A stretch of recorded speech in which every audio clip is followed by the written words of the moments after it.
we are discussing with China on extending the standard gauge railway beyond Naivasha into Uganda, into DRC Congo, all the way to Congo-Brazzaville, is because we want to connect the eastern coast of Africa to the western coast of Africa using the SGR. We've had conversations with the president of Uganda, with the president of DRC, with the president of Congo-Brazzaville, and we've all agreed on the need to extend this piece of infrastructure as a means of facilitating trade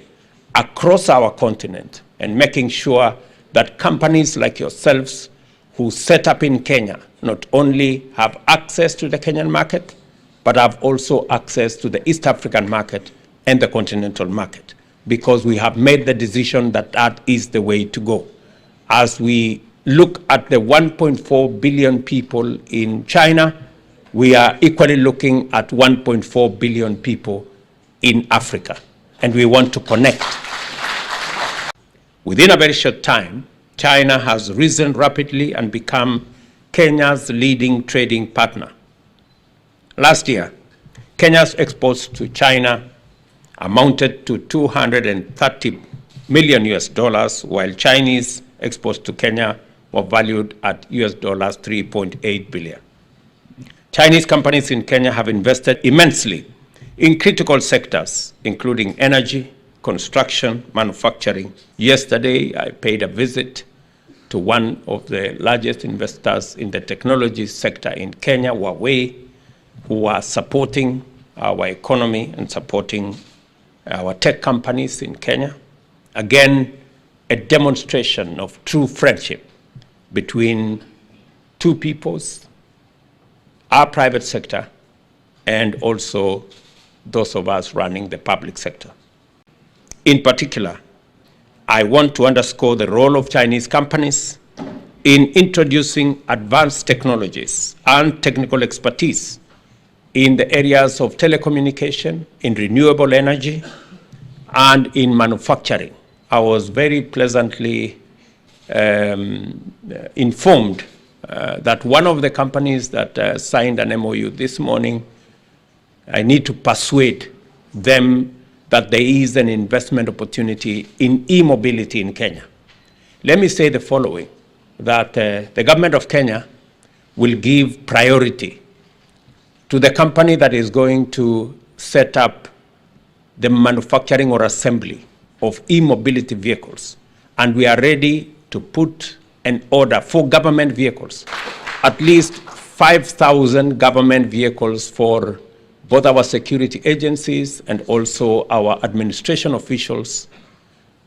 for you to know that we are serious with e-mobility in Kenya. Government will be the first to buy your products. The one critical element that we want you to know is that 93% of Kenya's grid is green.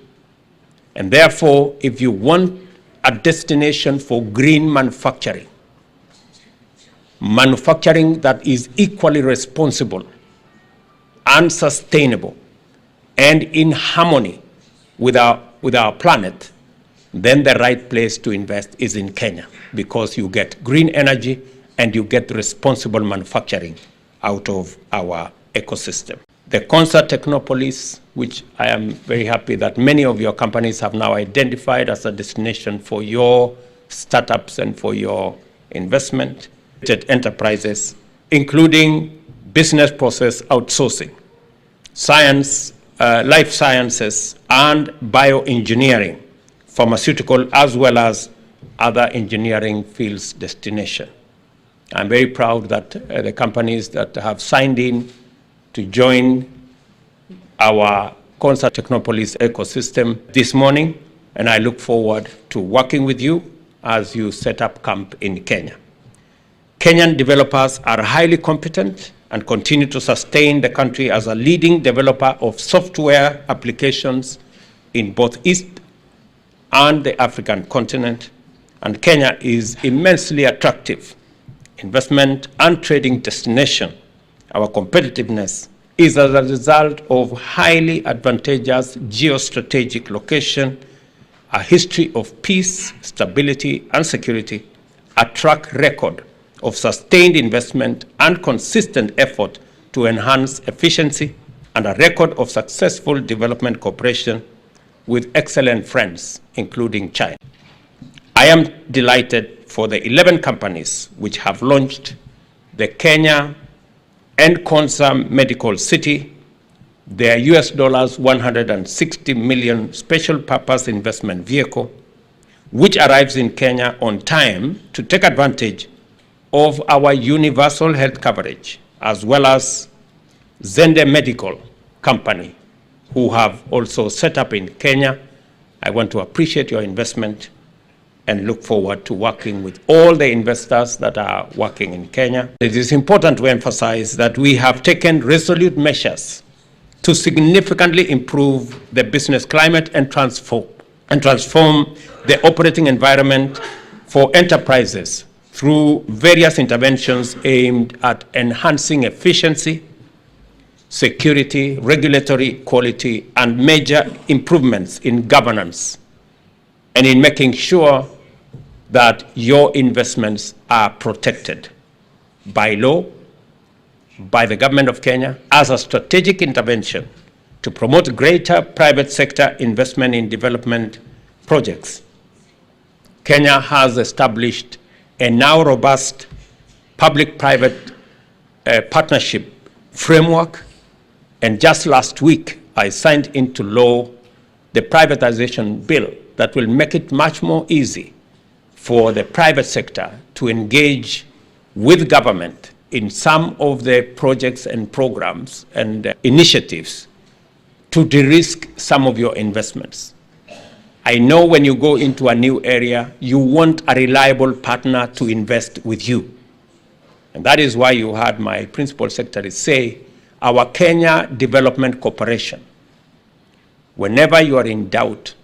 we are ready to invest with you in some of the critical sectors, so that as you journey, you know that you have the government of Kenya as a partner in your investment, as a mechanism of making sure that your investment is secure. I am highly encouraged by the evidence demonstrated here that China's business community is fully attuned to Kenya's immense potential as a dynamic and most highly promising destination in our continent. You will be familiar with the saying that if you want to go fast, you go alone, but if you want to go far, you go together with others. And I am confident that seeing the partnership that I have seen with the Kenya Chamber of Commerce and the Chamber of Commerce in China, it demonstrates the unity of purpose, the going together,